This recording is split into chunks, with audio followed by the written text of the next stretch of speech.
ఓం శ్రీ గురుభ్యో నమః. ఓం శ్రీ మాత్రే నమః.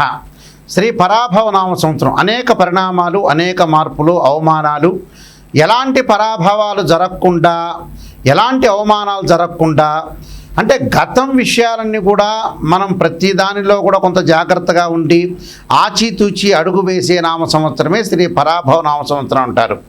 అంటే గత అనుభవాలను గుర్తుపెట్టుకొని ఎలాంటి పరాభవాలు జరగకుండా మనం చాలా జాగ్రత్తగా మన జీవితాన్ని తీర్చిదిద్దుకోవాల్సిన నామ సంవత్సరం ఏంటంటే శ్రీ పరాభవ నామ సంవత్సరం అంటారు. సహజంగా పరాభవ నామ సంవత్సరం ఏంటంటే ప్రభవాది సత్య సంవత్సరాల్లో 40వ నామ సంవత్సరం ఏంటంటే శ్రీ పరాభవ నామ సంవత్సరం అంటారు. శ్రీ పరాభవ నామ సంవత్సరంలో ద్వాదశ రాశులకు ఏ విధంగా ఉన్నాయో ఒక్కసారి మనం చూద్దాం. ముందుగా ముఖ్యంగా ద్వాదశ రాశుల గురించి ఫలితాలు మనం తెలుసుకునే ముందు ప్రధానంగా ఈ గ్రహగమనగతులు ఏ విధంగా ఉన్నాయో తెలుసుకుందాం. దీనిలో ప్రధానంగా మనకి జూన్ 1వ తారీఖు వరకు కూడా గురువు మిథున రాశిలో సంచారం చేయటం, ఆ తర్వాత 2వ తారీఖు నుండి మరి అక్టోబర్ 31వ తారీఖు వరకు కూడా కర్కాటక రాశిలోను, 31వ తారీఖు నుంచి గురువు అతిచారంలో మరి సింహరాశిలో సంచారం చేయటం, డిసెంబర్ 18 వరకు కూడా, డిసెంబర్ 18 తర్వాత 18 నుండి మరి సింహరాశిలో వక్రస్థితిలోకి గురువు వెళ్ళటం జరుగుతుంది. అలానే శని యొక్క బలాన్ని మనం చూసుకునేటట్టయితే శని మీనరాశిలో ఉండటం, జూలై 25వ తారీఖున మళ్ళీ వక్రస్థితిలోకి వెళ్ళిపోవటం, రాహుకేతువులు వచ్చేటప్పటికి రాహు కుంభరాశిలో 6వ తారీఖు వరకు ఉండటం, 7వ తారీఖున మకర రాశిలోకి, అలానే ప్రధానంగా కేతు వచ్చేటప్పటికల్లా సింహరాశిలో సంచారం చేయటం 6వ తారీఖు వరకు కూడా, 7వ తారీఖున వచ్చేటప్పుడు కర్కాటక రాశిలో సంచారం చేయటం, రవి బుధ శుక్రగ్రహాలు 30 రోజుల పాటు ఒక రాశి నుంచి మరొక రాశికి మారటం, కుజుడు 45 రోజుల పాటు, చంద్రుడు 2.5 రోజుల పాటు ఉంటాడు. ఇవన్నీ కూడా గోచారరీత్యా చెప్పబడే ఫలితాలు అంటారు. గోచారరీత్యా ఈ మేషాది ద్వాదశ రాశుల వాళ్ళకి ఏ విధంగా ఉందో ఒక్కసారి మనం తెలుసుకుందాం. కర్కాటక రాశి వారికి శ్రీ పరాభవ నామ సంవత్సరం ఏ విధంగా ఉండబోతుంది?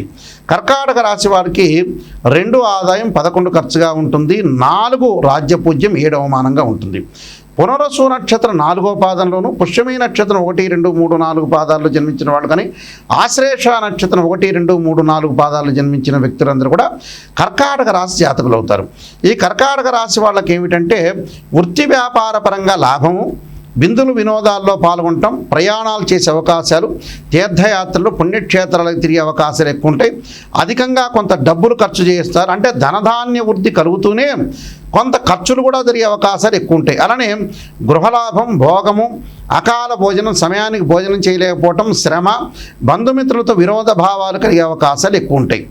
విరోధ భావాలతో పాటు ధనహాని, రోగ సంబంధమైన వాహనపరమైన భయాలు కలిగే అవకాశాలు ఎక్కువ ఉంటాయి. విద్యార్థులకు మంచి కాలము, ఆలస్యంగా వివాహ ప్రయత్నాలు ఫలించే అవకాశాలు ఎక్కువ ఉంటాయి. పునరసు నక్షత్రం 4వ పాదంలో జన్మించిన వాళ్ళందరికీ కూడా అనవసరమైన ప్రయాణాలు పెట్టుకోవద్దండి, అనవసరమైన ఆటంకాల వైపు వెళ్ళొద్దండి. కుటుంబ పరంగా, వ్యక్తుల పరంగా కొన్ని ఇబ్బందులు కలగటం వంటి మాట పట్టింపుల విషయంలో కొంత జాగ్రత్తగా ఉండాలి. అనవసరమైన విషయాలకి వెళ్ళటం వల్ల కూడా కొన్ని ఇబ్బందులు రాకుండా చూసుకోండి. వృధా ఖర్చులు పెరిగే అవకాశాలు ఖచ్చితంగా ఉంటాయి. అందువల్ల వీళ్ళు విశ్వనాథాష్టకము కానీ, అన్న సంతర్పణ కానీ, రుద్రహోమం కానీ చేయటం వల్ల, లింగార్చన చేయటం వల్ల చాలా అద్భుతమైన రిజల్ట్స్ వచ్చే అవకాశాలు ఖచ్చితంగా ఉంటాయి. అలానే పుష్యమి నక్షత్రంలో జన్మించిన వాళ్ళకి ఆకస్మికంగా ఉన్నటువంటి ధన నష్టం రాకుండా చూసుకోండి. ఆరోగ్య భంగం కలగకుండా చూసుకోండి. స్థాన మార్పులు జరగటం, బంధుమిత్రులతో సహకారంతో కార్యసిద్ధి, ఏదైతే మీరు కార్యక్రమం అనుకున్నారో వాళ్ళ కార్యసిద్ధి జరిగే అవకాశాలు ఎక్కువ ఉంటాయి. నూతన వస్తు వాహనాలు కొనుగోళ్లు నివారణ, అంటే నూతన వస్తువులు వాహనాలు కొనుగోలు చేస్తారు. అలానే వీళ్ళు అష్టాక్షరి మంత్రహోమాన్ని చేసుకోవటం ఒకటి, విష్ణు సహస్రనామ పాలనము, అలానే ఆలయంలో చందన సమర్పణ, గౌరీ స్తోత్ర పాలనం చేయటం వల్ల వీళ్ళకి మంచి జరుగుతుంది. అలా ఆశ్లేష నక్షత్రంలో జన్మించిన వ్యక్తులకి బంధుమిత్రులతో కలయిక, గృహంలో కొన్ని మార్పులు, అలానే గృహ నిర్మాణం చేపట్టే అవకాశాలు ఎక్కువ ఉంటాం. అలానే పోటీత్వత్వం బాగా పెరగటం, శత్రు భయం జరిగే అవకాశాలు ఎక్కువ ఉంటాయి. వాళ్ళు తప్పకుండా హయగ్రీవ స్తోత్ర పాలనం చేయటం ఒకటి, గోసేవ చేయటం వల్ల వీళ్ళకి మంచి జరిగే అవకాశాలు ఖచ్చితంగా ఉంటాయి. ఇవన్నీ కూడా గోచారరీత్యా చెప్పబడే ఫలితాలు అంటారు. అంటే this is the transit system అంటారు. ట్రాన్సిట్ సిస్టమ్ వేరు, బర్త్ చార్ట్ అనేది వేరు. What is the difference between transit system and birth chart అంటే, ఒక చెట్టు ఉంటుంది, ఆ చెట్టు కింద కొమ్మలు ఉంటాయి, ఆ కొమ్మల పైన ఆ చెట్టు ఉంటుంది, ఆ చెట్టు కింద వేళ్ళు ఉంటాయి, వేళ్ల పైన కాండం ఉంటుంది, కాండానికి బ్రాంచెస్ ఉంటాయి. ఎప్పుడైతే కొమ్మలకి ఆకులు ఉంటాయి, ఆకులు సహజంగా ఎప్పుడు వస్తుంది అంటే మనకు సహజంగా రైన్ సీజన్లో వస్తాయి, వింటర్ సీజన్లో అలానే ఉంటాయి, అలానే సమ్మర్ సీజన్లో రాలిపోతుంటాయి. ఆ రాలిపోయే ఆకులే గోచారం అంటారు.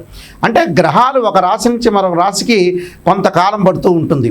అంటే రాహుకేతులు 18 నెలలు, అలానే గురువు సంవత్సర కాలం, శని 2.5 సంవత్సరాలు, అలానే రవి బుధ శుక్రగ్రహాలు 30 రోజుల పాటు ఒక రాశి నుంచి మరొక రాశికి మారుతాడు, కుజుడు 45 రోజుల పాటు ఉంటాడు, చంద్రుడు 2.5 రోజుల పాటు ఉంటాడు. ఇది గోచారం అంటారు.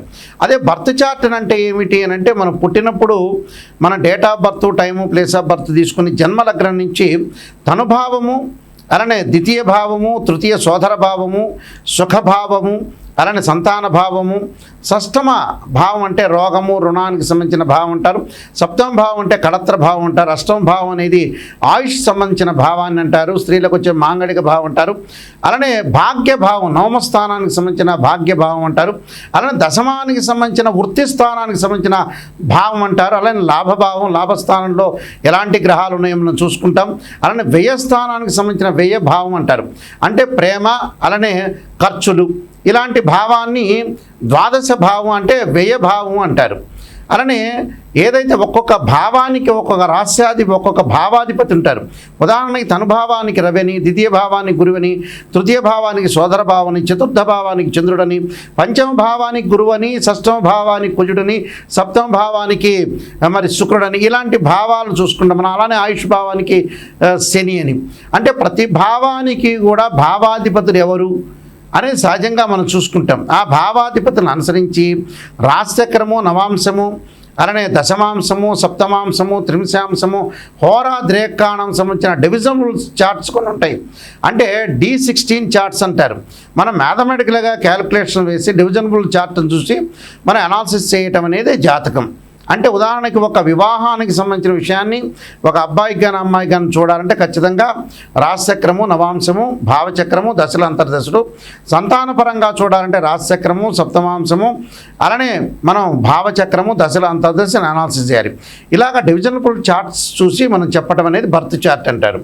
అంటే గోచారం ఎప్పుడు కూడా 20% మాత్రమే సపోర్ట్ ఉంటుంది, బర్త్ చార్ట్ అనేది 80% సపోర్ట్ మాత్రమే ఉంటుంది.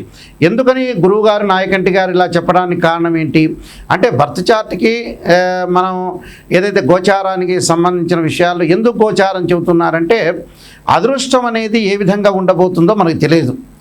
ఒక నిమిషంలో అదృష్టం కలగవచ్చు.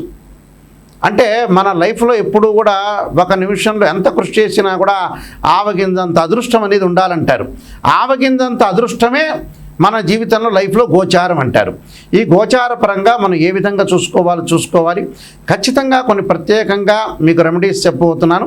ఆ రెమెడీస్లో ప్రధానంగా మీరు చేయాల్సినవి ఏమిటి అని అంటే, ఉద్యోగపరంగా ఇబ్బందులు కలుగుతున్న వ్యక్తులు ఎవరైతే ఉంటారో సూర్యుడి యొక్క ఆరాధన చేయాలి. ఆదిత్యాయుధే సహస్రమూర్తాయ ధీమే తన్నో సూర్య ప్రచోదయాత్ అనే మంత్రాన్ని చక్కగా చదువుకోవటం, గోధుమలు దానం చేయటం చాలా మంచిది. అలానే మానసికంగా ఆందోళన పడుతున్న వాళ్ళు క్షీరపుత్రాయుధే అమృతతత్వాయ ధీమే తన్నో చంద్ర ప్రచోదయాత్ అని చంద్రుడి యొక్క ఆరాధన చేయటం, అలానే మనం బియ్యాన్ని దానం చేయటం వల్ల కూడా మంచి జరుగుతుంది. అలానే వాహన ప్రమాదాలు జరగకుండా, కోర్టు సమస్యలు రాకుండా, వివాదాలు అన్నదమ్ముల మధ్యలో సఖ్యత అనేది చాలా ఇంపార్టెంట్ కాబట్టి ఎలాంటి ప్రాబ్లమ్స్ అన్నదమ్ముల మధ్యలో రాకుండా ఉండటానికి అంగార గ్రహాన్ని ఆరాధన చేయాలి. రాహుకాలంలో దీపం పెట్టడం, అంగారకాయుధే శక్తి హస్తాయ ధీమే తన్నో భౌమ ప్రచోదయాత్ అనే మంత్రాన్ని, అలానే ధరణీగర్భ సంభూతం విద్యుత్కాంతి సమప్రభం కుమారశక్తి హస్తంచ మంగళం ప్రణమామ్యం అనే మంత్రాన్ని కూడా చక్కగా చదువుకోవటం, కందులు, ఎర్రని వస్త్రాన్ని దానం చేయడం చాలా మంచిది. అలానే బుధగ్రహం యొక్క అనుకూలత లేకపోతే విష్ణు సహస్రనామ పాలన చేయటం, పెసలు దానం చేయాలి. అలానే ముఖ్యంగా విద్యార్థులకు అనుకూలంగా ఉండాలంటే దక్షిణామూర్తి స్తోత్ర పాలన చేసుకోవటం ఒకటి. అలానే దేవగురువైన బృహస్పతికి సంబంధించిన శనగలు దానం చేయటం చేయాలి. అలానే ధనపరంగా ఇబ్బందులు కలిగే వాళ్ళు యక్షాయ కుబేరాయ వైశ్రవణాయ ధనధాన్యాధిపతే ధనం ధాన్యం సమృద్ధిమే దేహిమే దాపైస్వ అనే మంత్రాన్ని చక్కగా చదువుకోవాలి. అలానే వివాహం కాని స్త్రీ పురుషులు ఎవరైతే ఉంటారో అమ్మాయిలు వచ్చేయడం వరపాశుపతాస్ రుద్రాభిషేకం, అఘోర గౌరీపాశుపతాస్ రుద్రాభిషేకం, అబ్బాయిలు వచ్చేయడం కన్యాపాశుపతాస్ రుద్రాభిషేకం చేయాలి. అలానే ఆరోగ్యపరంగా ఇబ్బందులు కలిగేవాడు శరీరే జర్జరీభూతే వ్యాధిగ్రస్తే కళేబిరి ఔషధం జాహ్నవీతోయం వైద్యో నారాయణారి అనే మంత్రాన్ని చదువుకోవాలి. విదేశాలకు వెళ్ళలేని వాళ్ళు ఇబ్బందులు పడుతున్నవారు తప్పకుండా రాహు యొక్క ఆరాధన చేయాలి. రాహుకాలంలో దీపం పెట్టడమే కాకుండా అర్ధకాయ మహావీరం చంద్రాదిత్యమర్ధనం సింహకాకర్ప సంభూతం తం రాహుం ప్రణమామ్యం అనే మంత్రాన్ని చదువుకోవాలి. ధనపరంగా ఎవరైతే ఇబ్బందులు పడుతున్నారో యక్షాయ కుబేరాయ వైశ్రవణాయ ధనధాన్యాధిపతి ధనం ధాన్యం సమృద్ధిమే దేహిమే దాపై స్వాహ అనే మంత్రాన్ని చక్కగా చదువుకుంటే వీళ్ళకి మంచి అవకాశాలు ఖచ్చితంగా ఉంటాయి. ఇవన్నీ కూడా ప్రతిదీ కూడా మనం రెమెడీ చేసి ఎప్పుడైనా సరే జాతకం చెప్పించుకునే వాళ్ళు ఎవరైనా సరే మా దగ్గరికి వచ్చినప్పుడు నెగిటివ్ పాజిటివ్ రెండు కూడా ఆలోచన చేయండి. లైఫ్లో ఎప్పుడు కూడా పొగడటం కాదు, నిజాన్ని తెలుసుకుంటే మన జీవితం అనేది డెవలప్మెంట్ అయ్యే అవకాశం ఖచ్చితంగా ఉంటుంది. అందువల్ల ఖచ్చితంగా మా దగ్గరికి వచ్చేవాళ్ళు ఎవరైనా సరే నెగిటివ్ పాజిటివ్ రెండు చెప్పించుకోవాలి. ఎందుకంటే నెగిటివ్ చెప్పించుకున్నారనుకోండి ఎలాగ మనం డెవలప్మెంట్ చెందాలి, ఆ నెగిటివ్ను పాజిటివ్ చేసుకోవటం ఎలా అనే ఆలోచన చేస్తేనే మన లైఫ్ అనేది లీడ్ అయ్యే అవకాశాలు ఖచ్చితంగా ఉంటాయి. పొగట్టం ఏముంది, ఎప్పుడైనా ఎవరైనా మన పక్కింటి వాడైనా మనల్ని పొగుడతాడు. ఆ పొగట్టం ఏమి పెద్ద జ్యోతిష్యంలో అంతర్భాగమే కాదు. కాబట్టి జాగ్రత్తగా ఆలోచన చేయండి. మీరు తప్పకుండా నేను నెంబర్ ఆఫ్ ఆస్ట్రాలజీ బుక్స్ రాశాను. కాలసర్పయోగము, కాలసర్పయోగ చంద్రిక, రాహుకేతులు, ఛాయాగ్రహాలు, బృహత్పరిహార సింధు, సర్వదేవతా గోత్రులు పార్ట్ 1 పార్ట్ 2, పుత్రగణపతి వ్రతము, అలానే జాతక చంద్రిక, వివాహ మార్తాండము, స్వప్నశాస్త్ర ఫలదీపిక, ప్రొడక్షన్ ఆఫ్ ఆస్ట్రాలజీ ఇలాంటి నెంబర్ ఆఫ్ ఆస్ట్రాలజీ బుక్స్ అని రాశాను. తప్పకుండా ఇవన్నీ రాజమండ్రి మోహన్ పబ్లికేషన్లో దొరుకుతాయి, లేకపోతే నా దగ్గరైనా దొరుకుతాయి. మీరు www.nayakanti.com కానీ www.nayakanti.in అనేది చూడండి. మేము వంశపారంపర్యంగా చెప్పే వ్యక్తులమి. ఖచ్చితంగా మీరు ఏ సందేహం ఉన్నా కూడా మా నెంబర్కి కాల్ చేయొచ్చు. నా నెంబర్కి కాల్ చేస్తే ప్రతి విషయాన్ని కూడా చెప్తారు. అయితే మా దగ్గర జాతకం చెప్పించుకున్న వాళ్ళు ఎవరైనా సరే నేను చెప్పిన విషయాన్ని మీరు వాయిస్ రికార్డింగ్ చేసుకోండి. వాయిస్ రికార్డింగ్ ఎందుకు చేసుకోమంటున్నానంటే కొన్ని జాతకాల్లో నెగిటివ్ ఉంటే పాజిటివ్ ఉంటాయి. మీరు రికార్డ్ చేసుకున్నారనుకోండి, గురువుగారు ఈ పదార్థం తినకూడదని చెప్పారు, నాయకంటి గారు ఇలా సూచనలు చేశారు అనేది నిజాన్ని తెలుసుకుంటారు. ఇప్పుడు నేను చెబుతాను, మీరు మర్చిపోతారు. మర్చిపోయిన తర్వాత ఏమవుతుంది, ఏదో చెప్పారు గురువుగారు బిజీగా ఉన్నారు అనుకుంటారు. కాబట్టి వాయిస్ రికార్డింగ్ అని మస్ట్. ఏ విషయాన్నైనా సరే నాతో మాట్లాడచ్చు. ఆ స్క్రీన్ మీద స్క్రోలింగ్ అవుతున్న నెంబర్ ఉంటుంది, ఆ నెంబర్కి మీరు ఫోన్ చేసి మీరు తెలుసుకోండి. శ్రీ పరాభవనామ సంవత్సరంలో మీ అందరికీ కూడా శ్రీ పరమేశ్వరుడి యొక్క కరుణాకటాక్షం ఉండాలని ఆశిస్తూ సర్వే జనా సుఖినో భవంతు.